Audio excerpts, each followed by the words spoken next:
Thank you for joining me once again on this transformative journey of spirituality and self-discovery. In this, the third episode, I will share a profound rebirthing experience that was preparing me for the most powerful event of my spiritual journey, the rising of the Kundalini. I need to issue a warning. This episode contains sexual content as a result of the immense power of the Kundalini. Please exercise discretion while watching. Following the dark night of the soul, described in the second chapter of my spiritual journey, a significant turning point occurred with the birth of my first daughter. We did name her after the name we were given during the ritual in the previous episode of the dark night of the soul. Meanwhile, I decided to turn my passion for plants into a business venture, embarking on journeys to Asia and collecting plants from the mountains of Borneo and Sumatra. While continuing my spiritual exploration through books, I found myself drawn to the profound writings of Alice Bailey. These books provided comprehensive insights, although challenging to grasp fully, given my state of consciousness at the time. They were clearly aimed at individuals with a more intellectual inclination. Seeking further guidance, I attended talks by various travelling spiritual teachers, including an Indian guru passing through my town. However, I couldn't establish a spiritual connection with any of them. I think this was a subconscious awareness that my physical spiritual teacher would soon enter my life. Then one day my mother paid us a visit and gave me a book about a holy man in India who possessed the power to manifest objects and perform miracles. This immediately harmonized with my interests. I delved into the book and had my first dream about the holy man while reading it. In the dream, my daughter and I sat before him, and she had a severe coughing attack. He swiftly placed his hand on her chest, soothing her considerably. He explained that the issue lay within her name. Little did I know that this dream marked the beginning of countless dreams involving my future spiritual teacher, lasting over the next 3 decades. Driven by curiosity, I immersed myself into reading all the available books about him. Although I maintained a healthy level of skepticism towards spiritual teachers and gurus, previous encounters had left me unimpressed, and I believed that only an exceptional individual could capture my attention. As the saying goes, when the pupil is ready, the teacher will appear. However, I didn't visit India until 7 years later, as I will discuss in the following episode, my trips to India. During this period, my second daughter was born, and despite her young age of only 6 months, we decided to relocate 6,000 kilometres north to a warmer climate to support our growing business. An intriguing synchronicity unfolded as a client suggested that we move closer to him, leading us to acquire a property on the same street where he resided, perfect match for our needs. Remarkably, our house in my hometown sold within 2 weeks of being on the market, and everything seemed to align effortlessly during this time of transition. As the nursery flourished, my friend who had been purchasing plants from us experienced the dissolution of his marriage and a period of uncertainty in his life. At that juncture, I proposed that he join forces with me, a decision that he ultimately embraced. One pivotal day, while perusing the extensive collection of my spiritual books I had accumulated over the years, my friend questioned their purpose. In response, I offered him a profound insight saying, "If you truly want to know, I will tell you.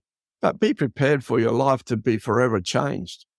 Little did we know the profound impact these words would hold, especially when my Kundalini finally erupted, unleashing its tremendous power upon him as well. After immersing myself in reading everything I could find about the Indian holy man, I learned that he had centres worldwide.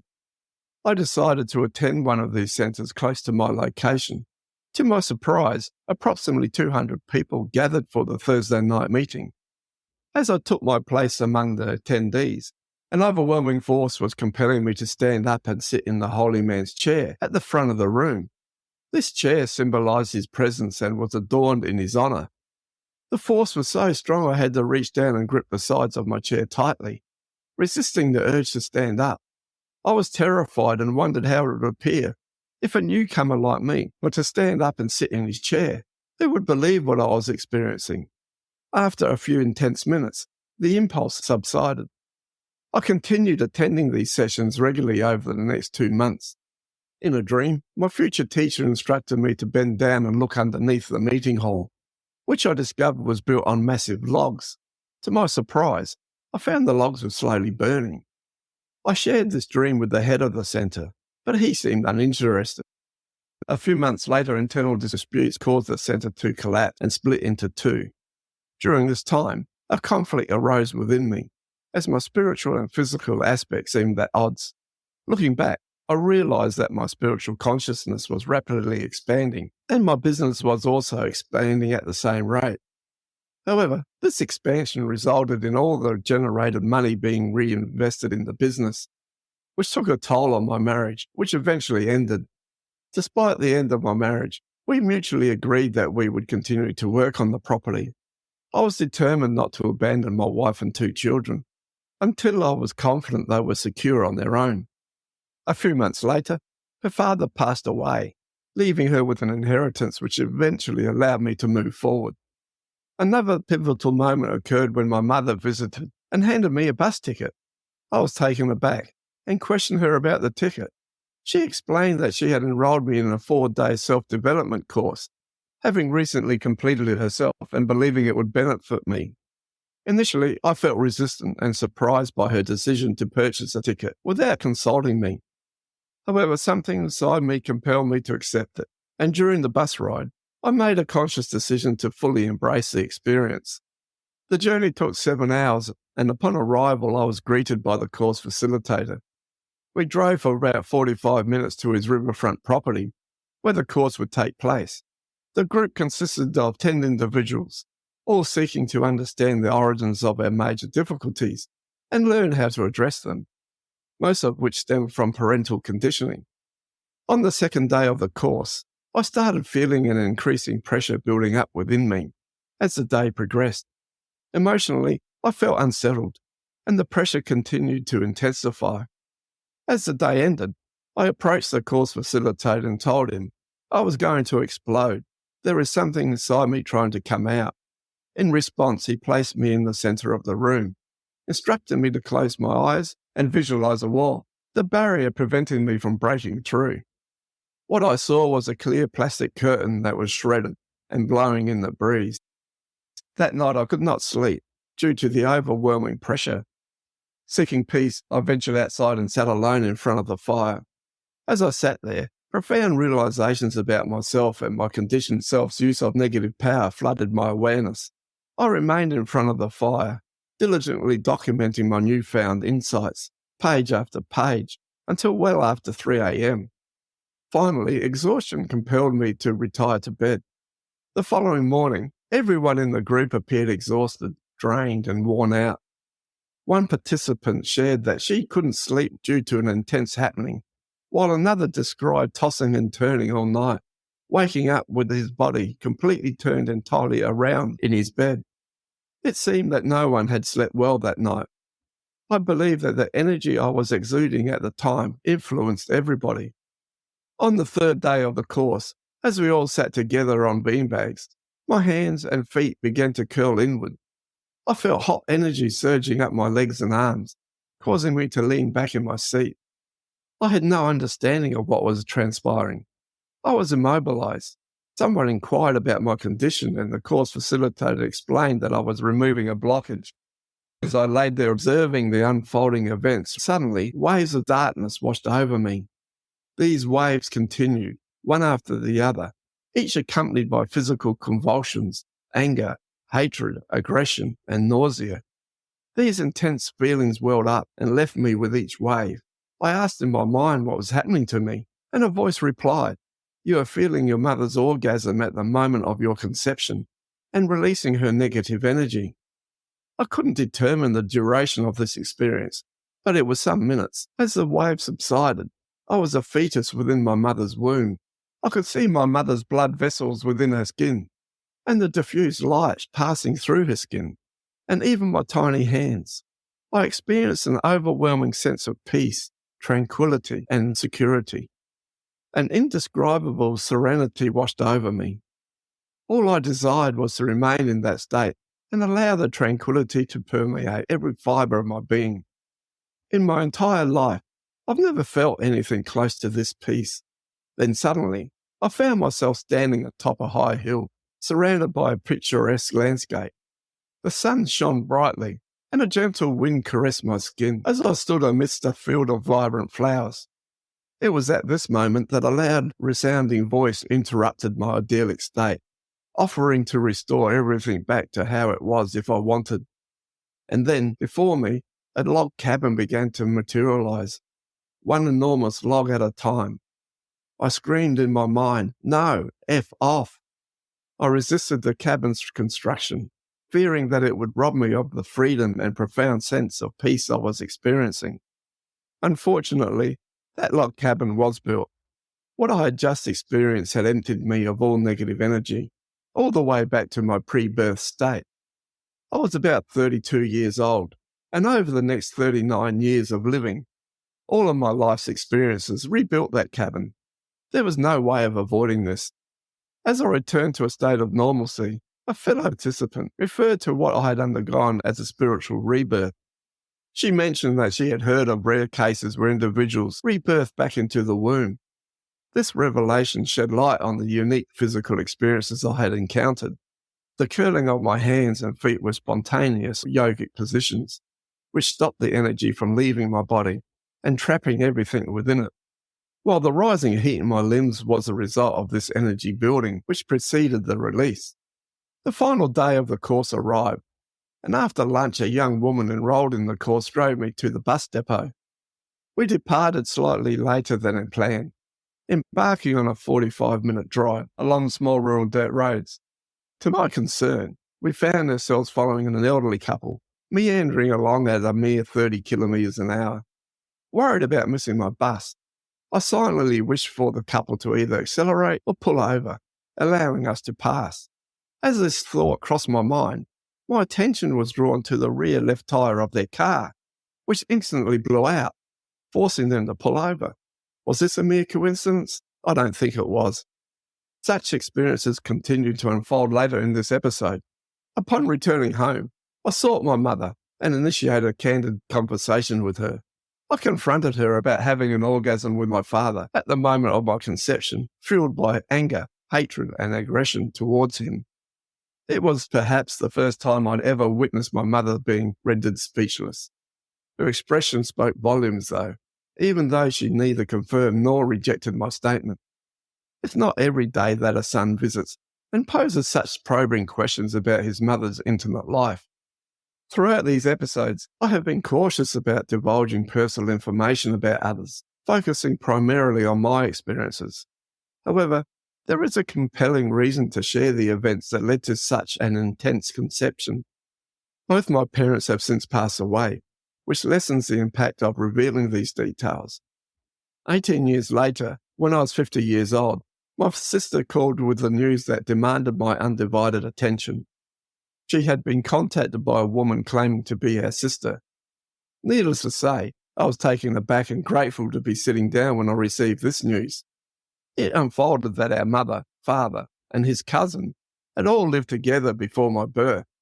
During that time, my mother had an affair with my father's cousin and became pregnant as a result. My father compelled my mother to give up the newborn girl for adoption, and I was born 11 months later. We were all unaware of this family secret. The revelation of this long-lost sister left us astounded, and we eventually met her. She presented us with a copy of a birth certificate signed by my father. Our father carried this secret to his grave, never disclosing it to anyone.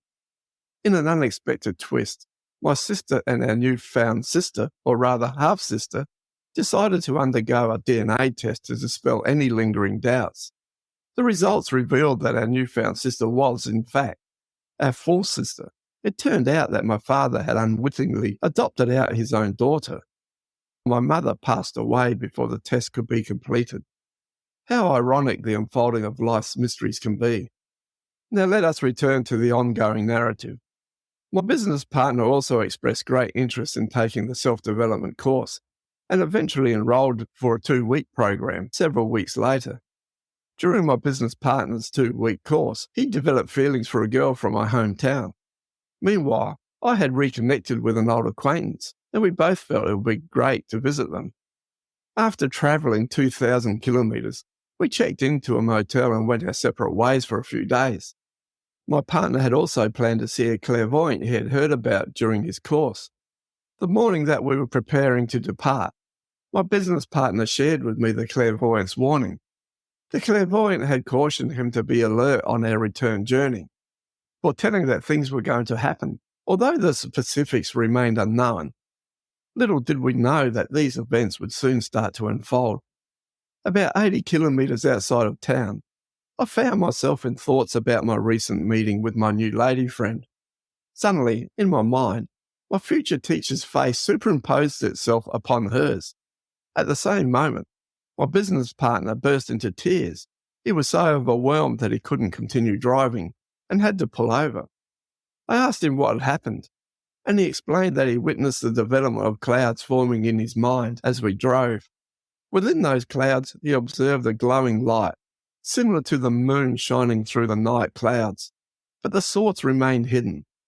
He felt an overwhelming sense that this was his true home, his origin, his source, and yet he couldn't see the source itself.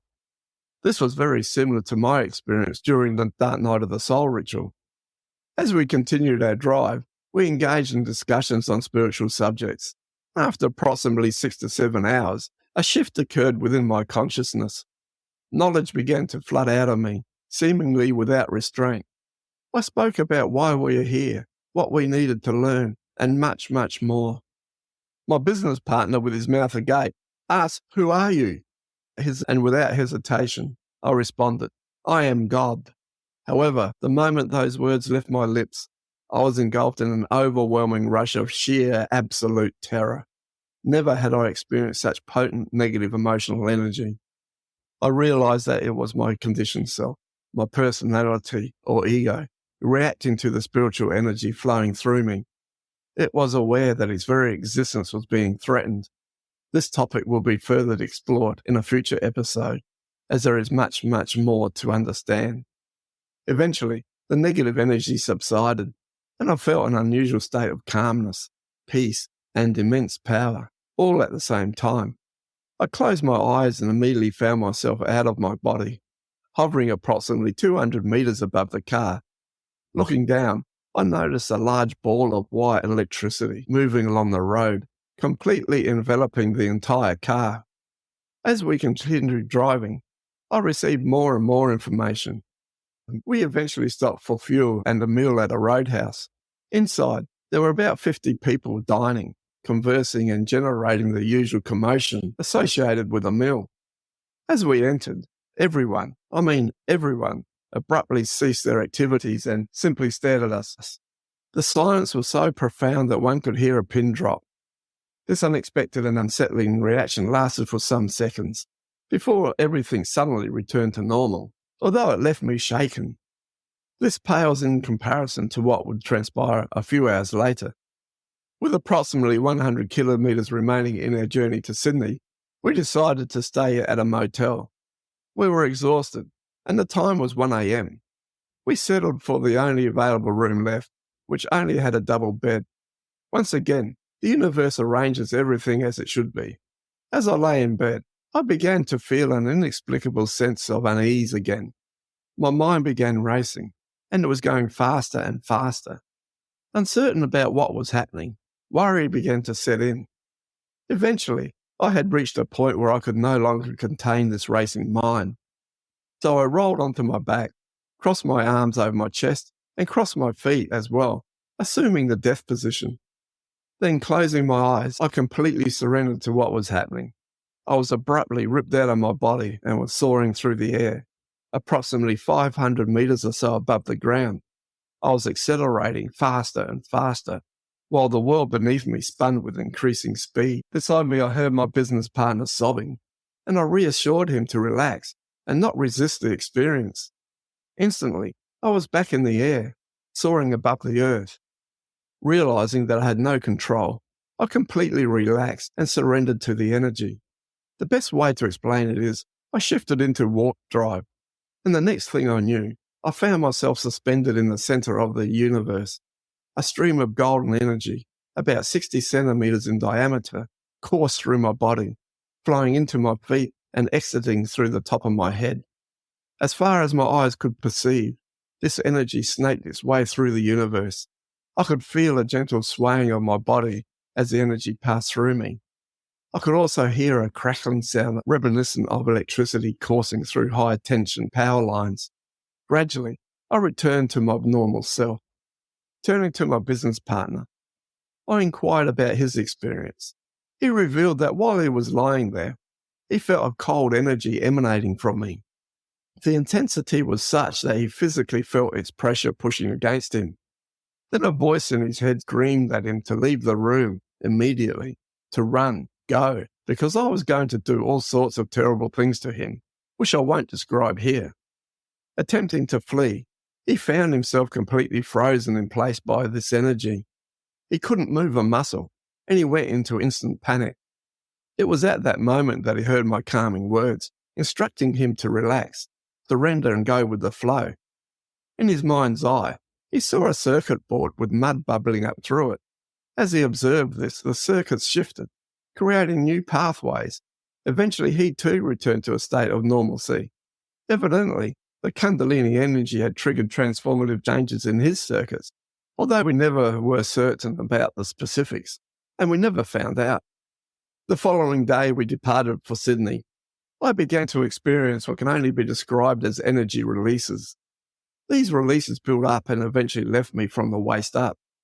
The funny thing was that whenever I had a surge of energy, my business partner who was driving could feel it.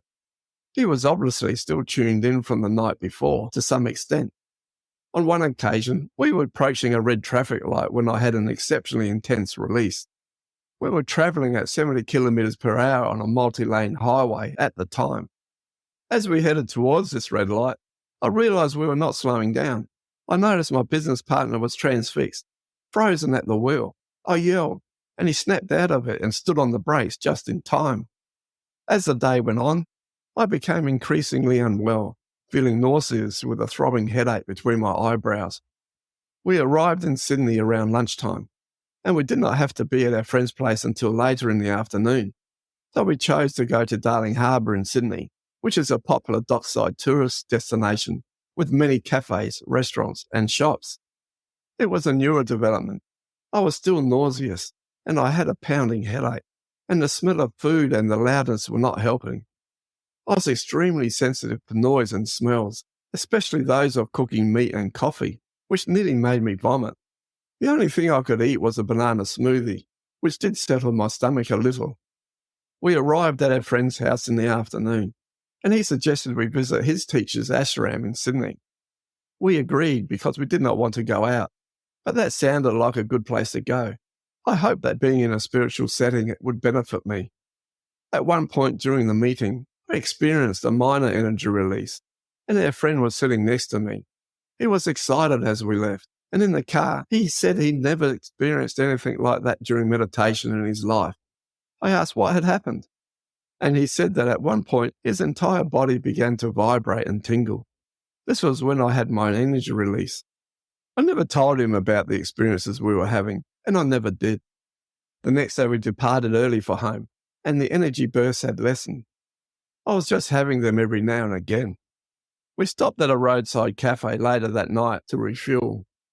While waiting, I noticed a phone booth on the highway and decided to call my wife, intending to inform her of our location and expected arrival time home. Checking my watch, I realised it was already 10:30 p.m, and assuming that she may be asleep, I decided against making the call. Upon arriving home in the early morning, my wife expressed her concern, believing that we may have been involved in an accident. She explained that while napping in the afternoon, she heard a loud voice shouting my name in her ear. It was so loud that she jumped up out of bed. She also described an unusual incident that occurred that night. The phone rang as she was watching TV, but when she answered, she heard nothing but static noise. Curiously, I asked her about the time, and she confirmed it was exactly 10:30 p.m, the same moment when I had been contemplating calling her from the phone booth. I later had a dream of my wife, in which I saw two additional men who would come into her life. One would assume a fatherly role, while the other would be the man that she would eventually marry. Remarkably, these events transpired exactly as I had seen in the dream in the years that followed. The image of bursts, headaches, and nausea had ceased, and apart from my ongoing spiritual elevation, I'd returned to a state of normalcy. However, a few more peculiar incidents occurred over the following months. One event involved a sales representative. He visited us one day. He exuded overconfidence and an aggressive attitude, dictating what we should do and how we should do it. We were in our office, and he took out a cigarette and was about to light it without even asking permission whether he could smoke. I became immediately irritated by the audacity of smoking in our workplace without even asking. Before I could voice my objection, his attitude completely suddenly shifted. His hands began trembling. He began fumbling and stuttering, and he hastily made an excuse to leave our property. He literally ran to his car and left in great haste, and I didn't need to say a thing. I will now describe a difficult experience that occurred. I want to emphasize that I am committed to sharing these events exactly as they happened, with minimal alterations. Please keep in mind that this description involves sexual content. While in the supermarket, a particular incident took place. There were approximately 6 people waiting in line at the checkout, and I was second in line. Standing in front of me was an incredibly attractive woman who needed a price check on one of her items. The checkout girl was on the phone verifying the price. The woman was silhouetted against the light streaming in through the front windows, was wearing a tight-fitting knitted top without a bra. I was casually gazing out the window, admiring the view. I mean, the view out of the window. When she cast a disdainful look at me, I don't blame her. After all, I was wearing a t-shirt, shorts, and flip-flops. I had spent the entire day working and was filthy and unshaven. It was understandable that she would react that way. Unexpectedly, seemingly out of nowhere, I released another burst of spontaneous energy. I witnessed her gasp, and she had to grab hold of the checkout counter as her knees buckled. There were 2 other things that drew my attention, but I'll leave them to your imagination. I was about to say to her, "You felt that, didn't you?" when a voice in my head admonished me, saying, "Do not say anything." Naturally, I heeded the voice and remained silent. Interestingly, the other people in the line burst into laughter and became joyful and happy suddenly. The woman in front of me collected her belongings and walked away. I gathered my shopping items and left the supermarket. When I stepped outside, she was waiting for me in her car. Our eyes met for a few seconds before she just drove away, and I never saw her again. Looking back now, I see that this event was a minor one, preparing me for the major one about to follow. This has happened to me several times during my life. What truly impresses me is how the universe orchestrates events. Nothing in our lives happens by chance. Everything unfolds in the correct sequence. There is no such thing as a coincidence. This event pales into insignificance compared to what follows later. Another incident occurred in front of the same supermarket. A mother and her approximately 10-year-old son emerged from the store after shopping. The woman began shaking and yelling abuse at her son in a manner that was utterly disgusting and repulsive. As I walked past them, the boy glanced up at me, tears streaming down his little face. I was about to intervene on behalf of the child when a voice in my head loudly and sternly commanded, "Say nothing. He is receiving the conditioning he needs for this lifetime." It was incredibly challenging for me to continue walking by without intervening, but now I thoroughly understand why. I will now describe an experience that may be challenging to believe. My new partner came to live with me a few months later, and we resided in a cabin at a caravan park. Over time, our sexual experiences began to shift. I must explain what I've had to do. I have had to edit out all of my new partner's experiences. It is not fair on her. One day, sometime in the future, in a private session somewhere along the line, I'll be able to explain everything. The Kundalini energy within me was entirely reactivated. Reflecting on it now, I realized that it never truly disappeared. It merely receded to some extent. This time, the experience was different. I didn't feel ill or nauseous. Those symptoms were absent. Instead, I felt an overwhelming sense of complete power, a power I had never experienced in my life. It was raw, pure power, is the best way to describe it. This time, it was entirely focused around my genitals. They felt enlarged, and I could see the energy as a heat haze, like the shimmering heat radiating off of a hot road in the summer. This energy became so intense that by merely touching my partner anywhere on her body, and this is as far as I can go descriptively, I will leave the rest to your imagination. The energy increased to such a point I could direct it from a distance. I only did it once from about 30 meters. In fact, this is the one and only time I have consciously directed this energy in my entire life. All the other times it was directed spontaneously. At that point, I decided to completely surrender to this energy, to relax and open myself to it, and to let it flow. This proved to be a major mistake. The energy surged through me uncontrollably, causing severe burns to my genitals. It was so severe I developed blisters and had to apply sunburn lotion to alleviate the pain. It was as if I had experienced a very severe case of sunburn. Recognizing that it was spiraling out of control, I knew I had to stop. From the moment I had that thought until now, it has never returned to that level, although it remained with me for several years afterwards. I could summon it to some extent at will, but it didn't have the same intense effect. However, it definitely did make a difference. I found it interesting how I generated this energy. I would tense all my muscles, and then my body would vibrate, allowing the energy to be released. Even 30 years later, I could still induce vibrations, and occasionally they would occur spontaneously. As for the present day, I have moved way past that, and I don't even try. As for the vibrations, they have never left me. They can come and go as it pleases. Every so often, I can vibrate for minutes, an hour, a week, or some weeks. It just happens. I remember my business partner once said to me, "If there was one thing I envy you for, it's the power you have over women." I was quite shocked over this statement and remember thinking, that is the reason you will never have it. We are all here to learn and control energy to the point of conscious manifesting. The conditioned self seemed like a barrier to this, but it has to be this way. The conditioned self is also a safety net.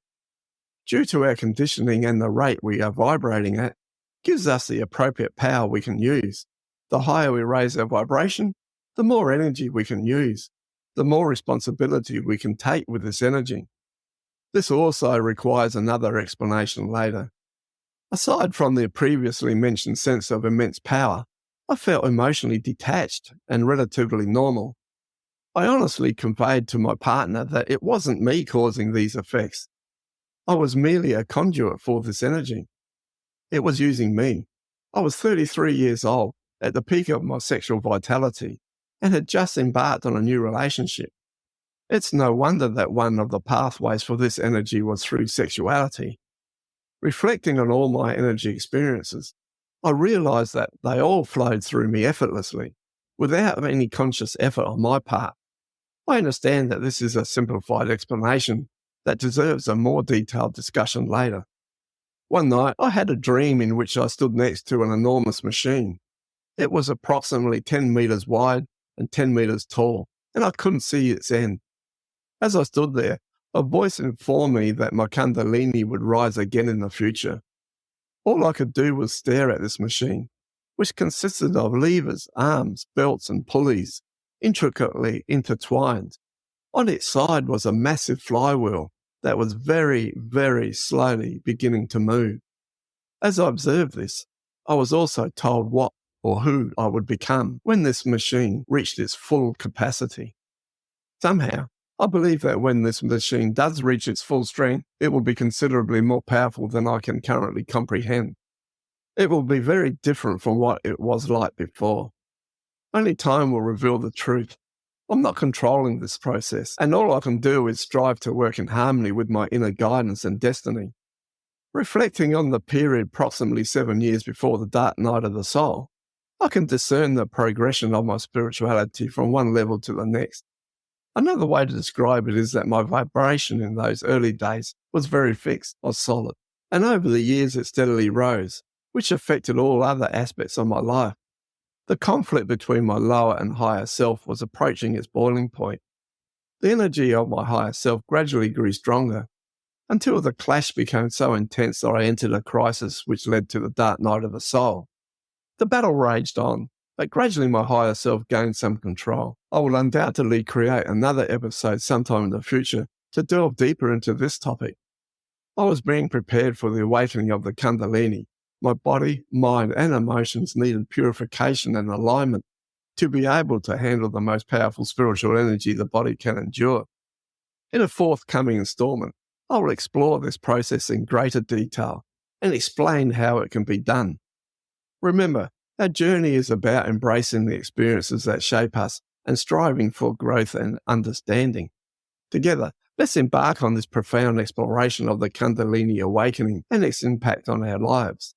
In the next installment titled My Trips to India, I finally accept my spiritual teacher as my guide and mentor, and some of my spiritual experiences to the point of my spiritual disconnection. Also, how my learning goes to a new level. Please subscribe to stay tuned and updated, and I sincerely thank you for being a part of this transformative journey.